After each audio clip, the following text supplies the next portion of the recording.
La famille Golf s'agrandit encore, il s'agit cette fois d'une hybride rechargeable appelée GTE. Dans GTE, on trouve le GT de GTI et GTD, une volonté de la part de Volkswagen puisque cette GTE affiche 204 chevaux en cumulant essence et électricité et affiche des performances de presque sportives. La Golf GTE est la sœur technique de l'Audi A3 Sportback e-tron et dispose comme elle d'un 1,4 litre TSI de 150 chevaux associé à un moteur électrique et une boîte DSG.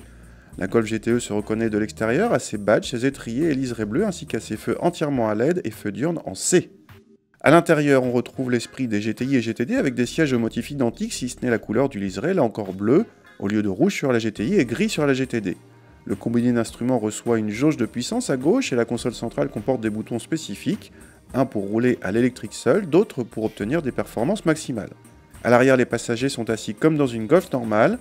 En revanche, le coffre est plus petit à cause du réservoir d'essence reculé. Il passe de 380 à 272 décimètres cubes, soit autant que celui d'une citadine. Sauf si la batterie est vide, la GTE démarre toujours en mode électrique. Et si vous lui demandez, elle peut y rester jusqu'à 130 km/h avec une autonomie d'environ 30 km selon nos mesures. Lorsque le moteur thermique se met en route, la discrétion reste de mise. La boîte DSG, même s'il s'agit d'une version spécifique, est toujours rapide et douce.